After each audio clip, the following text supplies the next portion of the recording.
This meeting is being recorded. Good morning. My name is Crystal Madrigal Aguilar. Whoa, I threw out my whole name this time. I have one of those crazy Hispanic hyphenated names that's way too long, too much effort. Anyhow, so I just threw it out there. Anyway, I am a graduate student at the Academy of Art University in San Francisco, but I live on Whidbey Island in Washington State.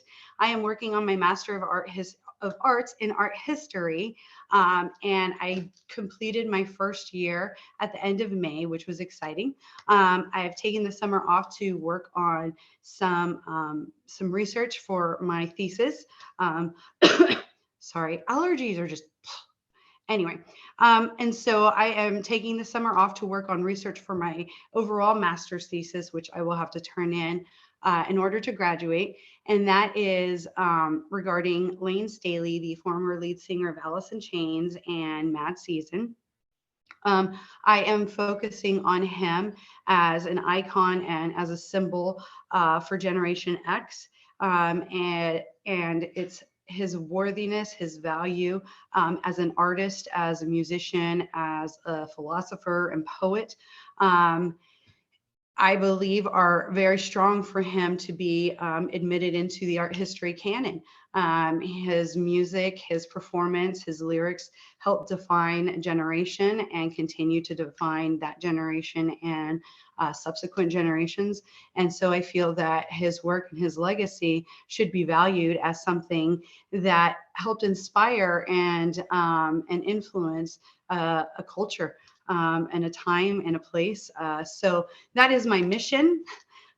Briefly, people ask me all the time, and it kind of changes all the time, but it's all the same thing, really. It's just I want Layne Staley to have an amazing legacy, right? I want him to be remembered for everything that those of us who love him remember him for, and not the things that have been written through the years and while he was alive. And now that he's not with us, there's more to him than just, his struggles, as he well noted.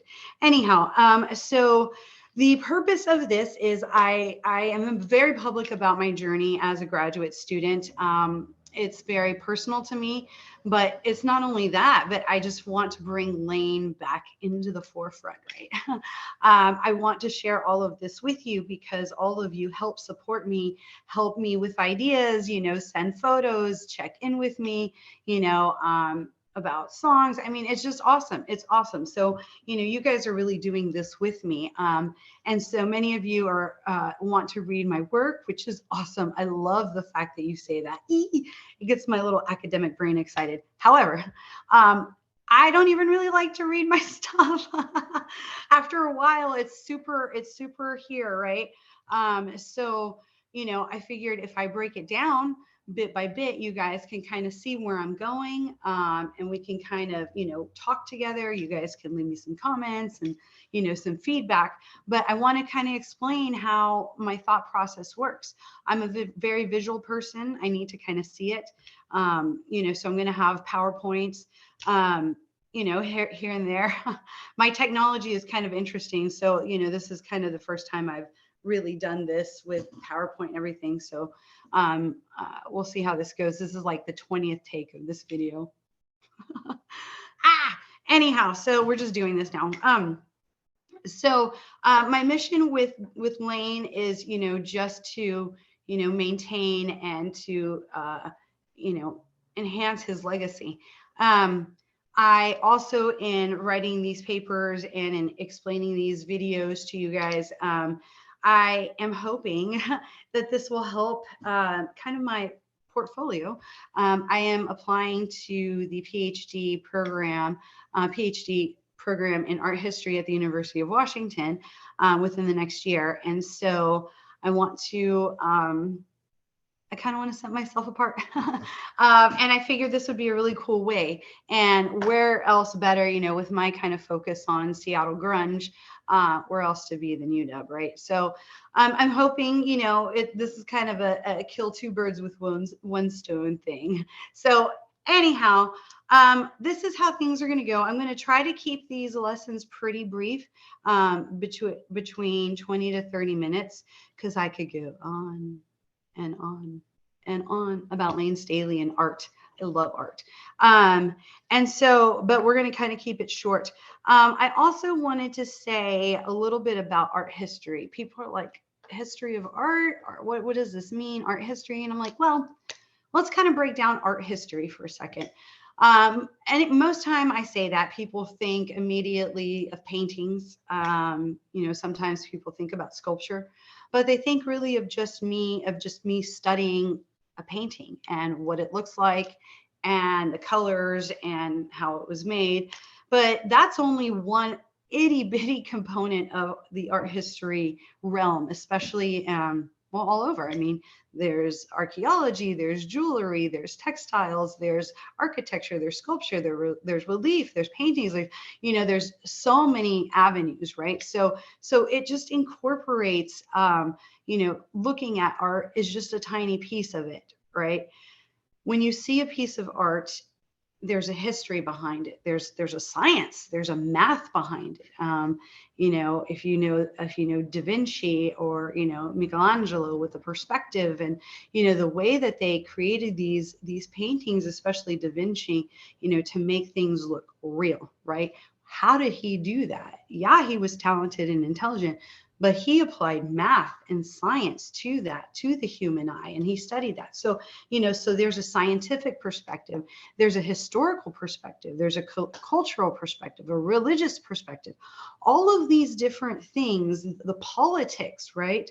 All of these avenues of society that are part of us, that is all represented in that one piece of art, whether it's architecture or visual art or even performing art, right?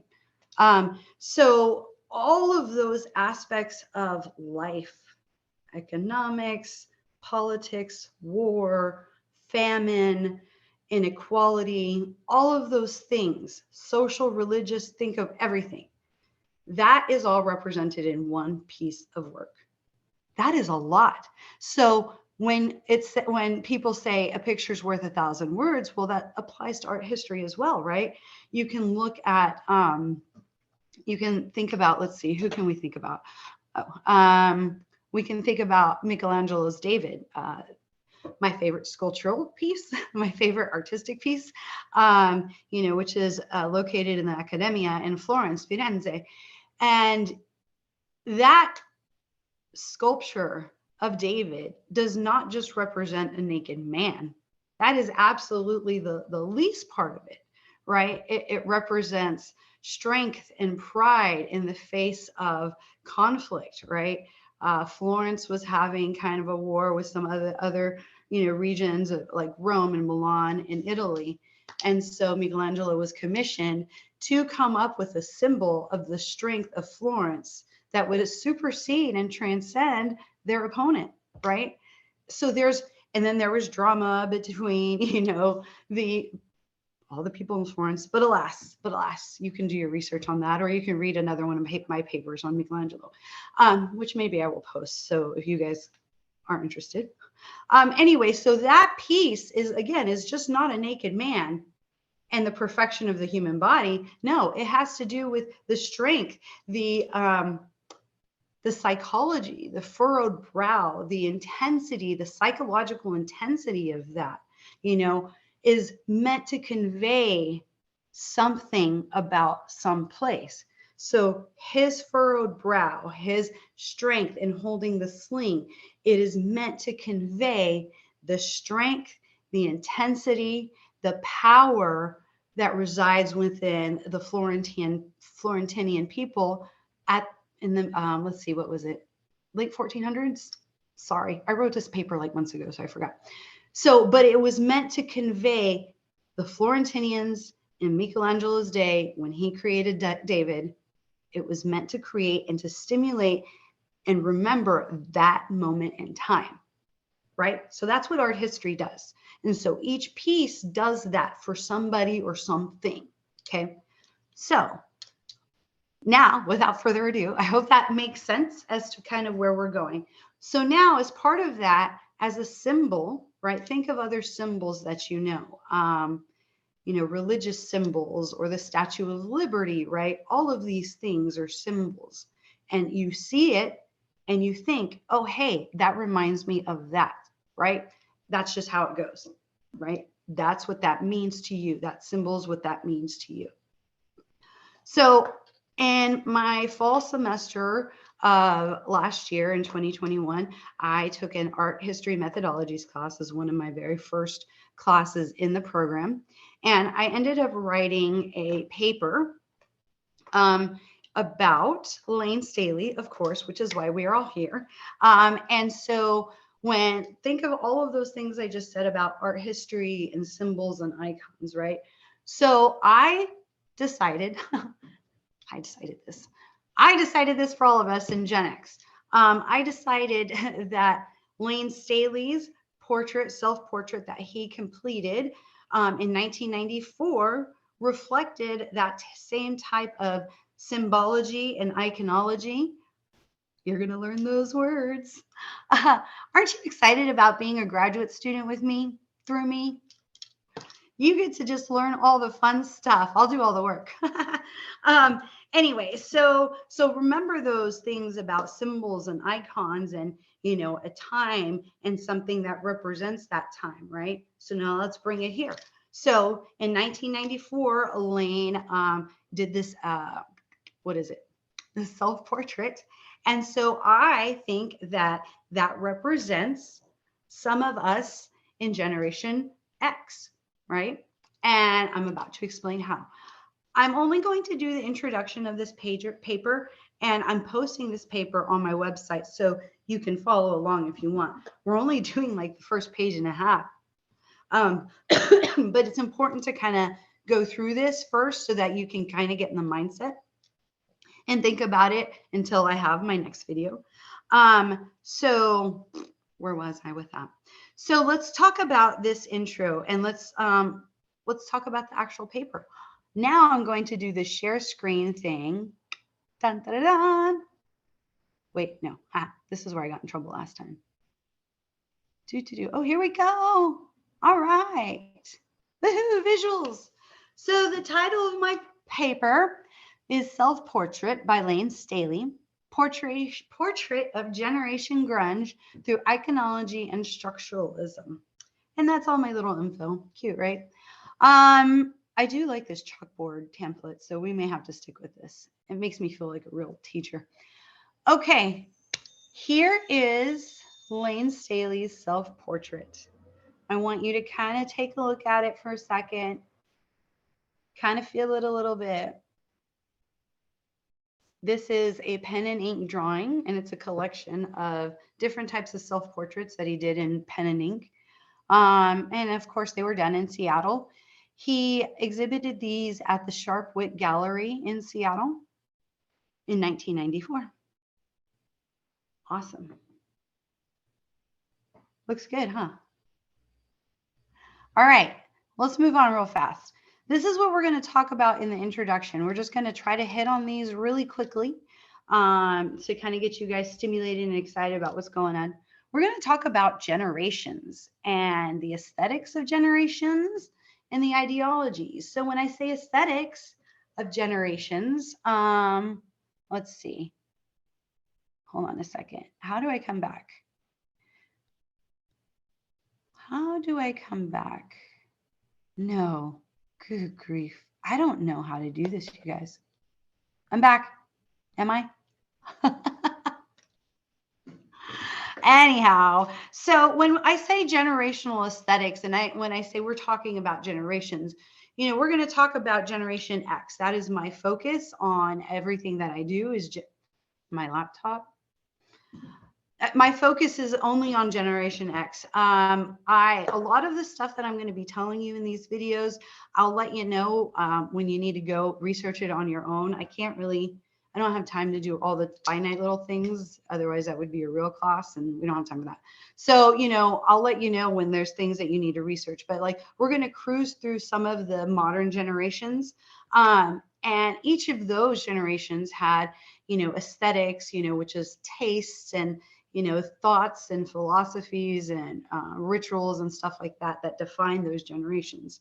We're also going to talk about Gen X, right? Raise your hand. And then we're going to also talk about a thing that I have kind of coined in my work to kind of define. Generation X was a very big umbrella. And so I have defined a little subculture of grunge called Generation Grunge. And so we'll talk about that. And we'll also talk a little bit about Layne Staley and my hypothesis. Whew, I got like 10, 15 minutes to do. All right, let's move on. This is exciting. All right, we're going to share screen again. Bum, ba, da, dum. And I'm going to have this PowerPoint too, so that you guys can see it. So don't worry about like, paying attention, I guess. Does that sound weird? All right, so let's talk about the modern generations. And I looked this up on Wikipedia. It's just a photo. And if you really want, check out Wikipedia because it breaks down all these generations. And so I know my professors are going to kill me for referencing Wikipedia, but this is not a school thing. This is just me talking. So, but all right. So at the very bottom, you see the lost generation. I'm not going to cruise through that. We're going to start talking about the greatest generation, silent generation, baby boomers, and then Gen X. So you can kind of see where we're at. I don't mean to avoid anything post Gen X. I acknowledge it, but it's just not where my focus is. So that's somebody else's job. So this is kind of where we're at. So kind of look at it. Let's kind of move on. All right, cool. So the greatest generation. Let's cruise through these guys really fast. Let's see. Stop sharing. I wish to goodness I knew how to run this thing. So let's talk about the greatest generation, right? My grandfather, he was the greatest generation, the epitome of it, right? The World War II hero, the hard worker, the he was never afraid to fight for something, fight for himself, fight for his family, fight for what he believed in. And he was very strong, courageous. I miss him. I'm a lot like him from what I hear, which is good. I also have his last name, Mother God, the last one to carry it on. So it'll go with me, which is kind of sad, but alas. So let's think about the greatest generation. They dealt with the Great Depression, right? They were kids through that. And then the men had to be shipped off to World War II. Many, many lives were lost in that whole, in that situation. And it really changed the cultural aspects, right? Women had to go into the workforce and they were holding down the fort at home. And there was just a lot of different social change after that. There was a lot of patriotism, and we're doing all this together. Everybody was, positive and optimistic. There were newsreels at the movie theaters, to keep people upbeat and not really show them the horrors of war, to just keep the strength and the momentum, to get to that goal. So there was that. And then, so everybody was very work ethic-y and everyone was super strong. And then on the flip side of all of that, to kind of distract, you had your Hollywood glamour, right? Think of those aesthetics, right? Clark Gable and Vivian Leigh and, all of those guys, Audrey Hepburn, no, not Audrey, Katharine Hepburn, right? You had like the MGM musicals and all of that, Bing Crosby. And, I can't even think about it right now. I don't even remember. That was my other master's in dance. My brain is somewhere else now. So anyway, so you had all of that. So think of all that Hollywood glamour and, the dresses and all of those things. And so that's kind of a symbol of that era. Think of, Rosie the Riveter. That is probably one of the most paramount pictures or graphics, as well as the sailor kissing the nurse, right? These are symbols that remind us of exactly what the greatest generation was, right? I'm sorry, I don't have photos. Again, go look them up. All right, let's go to the next one. Am I sharing screen? I have no idea if I am at this point. I can't believe I have to ask every time. Like, that's annoying. You know what I mean? Somebody help me figure that out. All right, so then let's next talk about the silent generation, 1928 to 1945. Oh, I forgot to mention, greatest generation was 1901 to 1927. Anyway, silent generation, 1928 to 1945. McCarthy era silence. There was a lot of stress and tension over Cold War issues and, all those types of politics. And McCarthy was pretty hardcore on making sure everybody stayed aligned. And so after the war, everyone kind of just kept their head down, kept the whole status quo, kept a wholesome conservative type of experience. There was, let's think about Leave It to Beaver and, let's see, who else did I like? No, I didn't even watch Leave It to Beaver. Andy Griffith's Show, Mr. Ed, all those types of things. So that's kind of your silent generation where everything just kind of maintains status quo, right? Then we have our baby boomers. Most of the baby boomers are our parents, 1946 to 1964. All right, I'm going to come back now. Okay, so 1946 to 1964, those are my parents, right? So, you got Vietnam, there's radical social change happening, civil rights, you've got assassinations. I mean, it's upheaval, right? There's war, there's, calls for freedom, there's calls for, flower power. I mean, it's just, women are starting to realize their potential and their purpose. Civil rights movements, Cesar Chavez, Martin Luther King Jr., there was a bunch going on.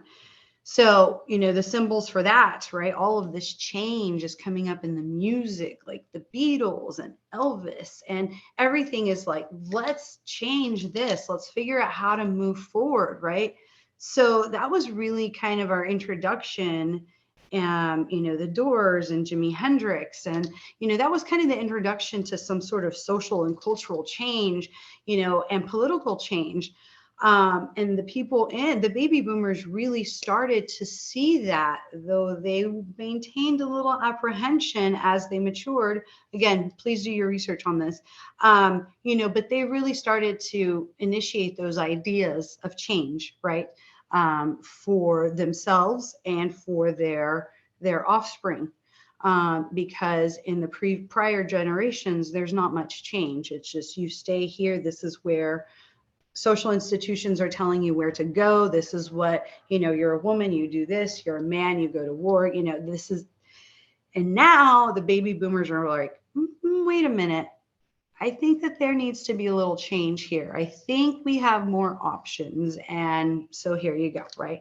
So you see how that starts to go, where you're no longer told what to do, go to a war. You're no longer told, like, just stay at a job and, work super hard. You're no longer told. Someone's starting to tell you that you may have your own choices, right? So baby boomers start to kind of feel this way. Think about their symbols, right? The peace sign. Oh my gosh, no way! I'm wearing my peace sign earrings today. Ha! I didn't even think about that. The peace sign, the flowers, the big bold colors in advertising. You had so many changes. Women were wearing pants and burning bras, and there was just a lot of different symbology, and I could go on forever. And I'm sure those of you who know baby boomers or are baby boomers, you already know what those are. And for some reason, the only thing I can think of is the peace sign. Sorry. So don't mean to hate on you boomers, but so you know what I mean. Like, there's starting to be these changes in TV shows, and Mary Tyler Moore show. Oh, I love that show, right? Where she's a single gal and on purpose, and she's working on her career and with her friends, right? I mean, it was just changing, altering, right? And so although many boomers weren't they didn't have the opportunities to seek out those freedoms. They started to bring that idea of dreams and of choice to, guess who? Am I sharing the screen now? No. Ba-ba-da-da. Do. Oh, it's my timer. So I'm going to stop it. I know. I'm almost got kind of done-ish. So now, Gen X. Woohoo, this is us. Raise your hand. 1965 to 1980. Look at all these things. I'm just looking at my list. I'm sorry. Okay, look at this symbol. Look at this. All right, I'm going to close this out so I can see my face again. So think of that image. Breakfast Club. I mean, that is just like the quintessential Gen X movie about basically what I'm talking about here, right? I'm going to reset my timer so I don't kill you guys. I'm going to do another. Cool. So that is this quintessential, Gen X, right? Whole cast of characters, wrongly labeled, told what to do, not feeling anybody else's vibe, trying to find their own and trying to coexist, right? Amongst all the pressures of being great and successful, because now our baby boomer parents have told us, you can do this, let's put you here, let's do this, blah, blah, blah, blah. And it's like, right? Y'all remember that? Okay, cool. So during our time, the 80s and 90s, we were going through some prosperity. Politics were, decent. There was Desert Storm, but, things were kind of stable. Economy was really great in the 80s. We are the MTV generation, right? So no longer are we just hearing the revolution of music. We can now see it, which is like, I'm going to go on a quick tangent. Seeing and hearing music is like the way of, that's the way to appreciate it, right? That's why we go to shows. Such an ancient Greek concept. And I get really excited about that topic. We'll go anyway.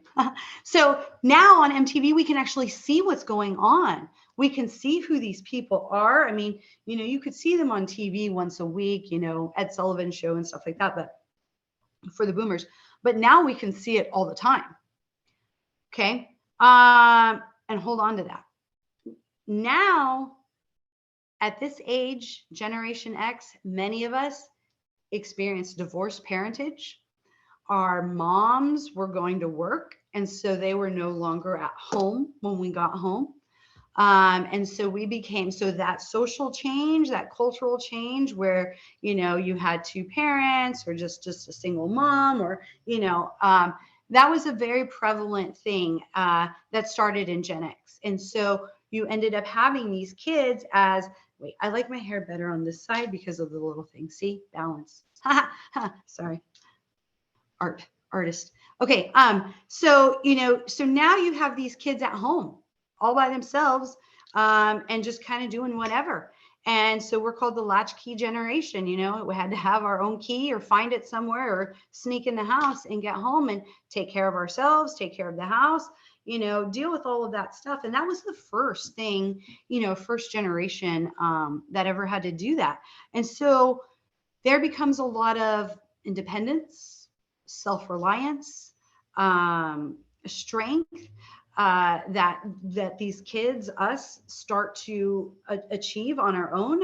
No one's going to tell us what to do. Like, we've been at home all day. What do you mean you're going to start telling me what to do? Right? We started to kind of feel like we have some choice. Like, we started to have some more freedom, right? We could go out with friends and, and so it really changed that dynamic. And like I said, our parents were telling us we can do whatever we want. But we were having those conflicts of, what do I want? Who am I? What is going on with me? I don't know. Now I'm starting to get older. I have no idea what's up, right? I don't know who my identity is because you're telling me, wait, which side is it on? You're telling me I can be whoever I want, but I don't know who that is, right? So now the music at home, we can see it, right? So we're all these confused, angsty, teenagers and at home alone trying to figure it out and, trying to deal with the pressures of school. So now we're at home and we're watching this thing called MTV. And there's this music that's like, oh, I don't like that. Switch it on to VH1 and see if they have anything better. you know, or you're listening to the radio hoping to record a song on your tape, right? So, but like you start to find, wait a minute, that song kind of sounds like me. This kind of sounds like me. This sounds like what I'm going through in my life right now. Like, whoa, this is kind of cool. So when Seattle Grunge happened, right? Gen X was starting to mature. They were trying to find where they were going next. You see all the movies like Pretty in Pink, 16 Candles. I mean, all of those things, right? Like, who am I? I'm just going to be this funky girl and stay true to myself, right? So we're all going through this journey of self-discovery, right? Like, who the heck am I? What am I doing with my life? Blah, blah, blah, blah. Now this music, we can see it, and it's like, I identify with that. I understand that. That is me. That is who I am, right? So that is where I start coming up with, all right, we're sharing this new share. All right, stop sharing. I don't even know what I'm sharing at this point. God, I hope this works, you guys. So Generation Grunge. This is my coined term. I'm not sure how I like it, but this is where I'm at right now. I am going to only focus on the Seattle Grunge, the Seattle Grunge bands. Many of you know who they are.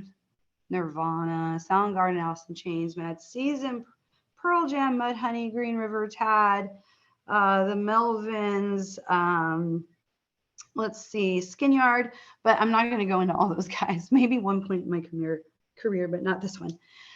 We're also going to focus just on this time and place, the mid 80s through the mid 90s. Generation Grunge. Bum, ba-da-dum. Look at all that.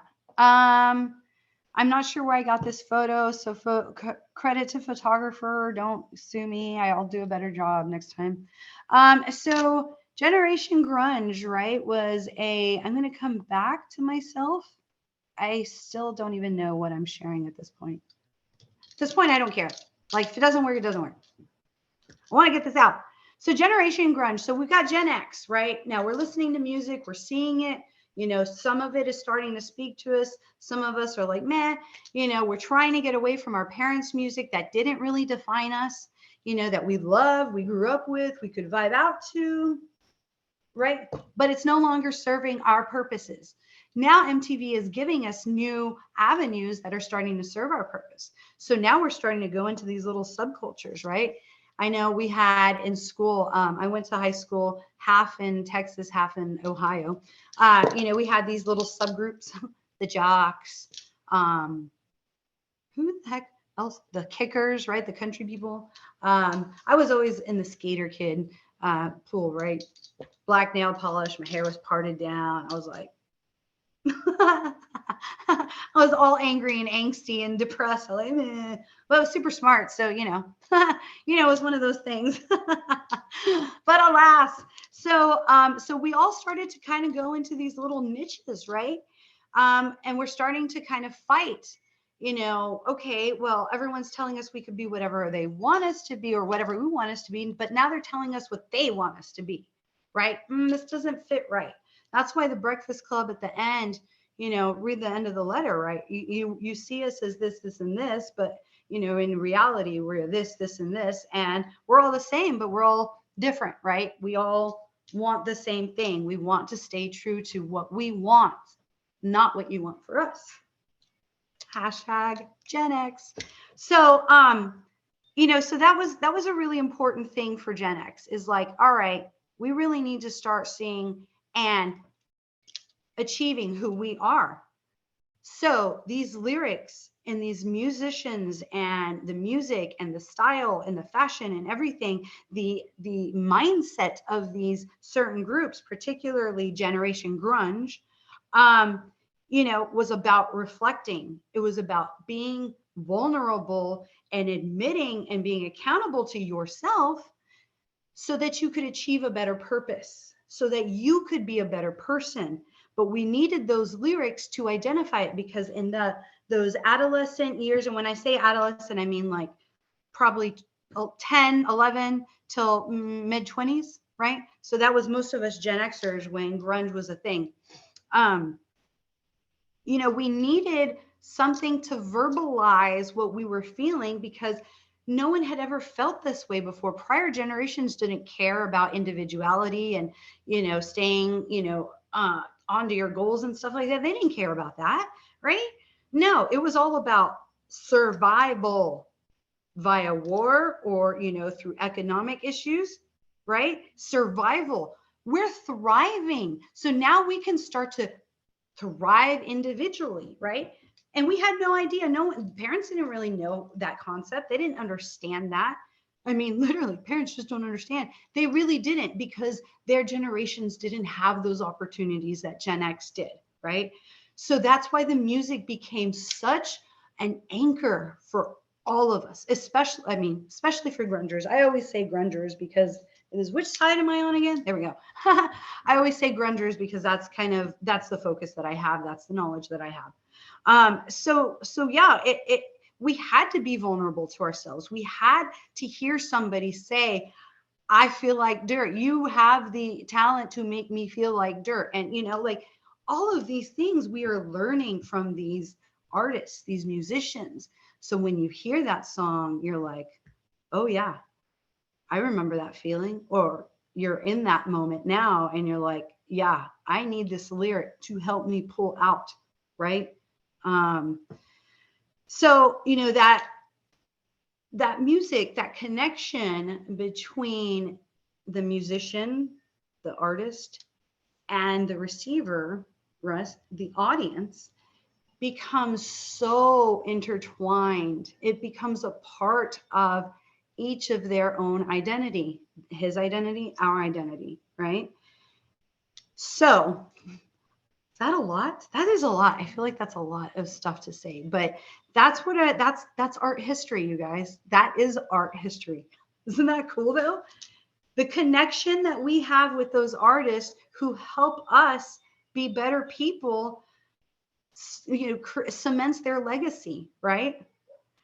And they also represent to us that time, that place, that experience, that journey of ourself to stay true and authentic to ourself. That artist represents that. So without further ado, here's my guy. I hope you guys can see all of this because I'm just Layne Staley. Again, I hope you guys can see this slide. If you don't, I'm going to post it. That way you can follow along because I'm just not going to redo this video because it looked really good. Layne Staley, check it out. August 22nd, 1967 to April 5th, 2002. He was born in Kirkland, Washington. All right, I'm going to go right now. He was born in Kirkland, Washington, which is on Seattle's east side. He grew up in Bellevue. I used to live in Bellevue. It's funny because, no, I won't even go there. I'll keep that one to myself. Anyway, he was the lead singer of Alice in Chains, or Sleaze, Alice in Chains, and Mad Season. He also did Class of '99. He was a visual artist. He loved to draw. He had all sorts of really great things. Go check him out. That's kind of why we're here today, too. He was also an amazing lyricist and poet and philosopher. Anyone who knows his lyrics can read them and you can understand why I would say those. I'm not going to go into all of that right now because that's a source for another paper. You see how I can go a lot of different directions with Layne? So we got to stay focused. And so, yeah, he was a poet, philosopher, a performer. All of the attributes that he had as an amazing artist, the ones that I just listed and we'll talk about later, those are reasons that I see that are valid for him to be a part of art history, to represent Generation Grunge, because he emulates a lot of the characteristics that are the most pronoun and profound artists of history have given, so he deserved that, especially for our generation, right? So let's talk very quickly. We're almost finished here. I hope this is going well with the recording, because I'm just like, I don't know. It says things, but whatever. All right, we're moving on. All right, so in art history, we have a thing called visual analysis. I'm coming back.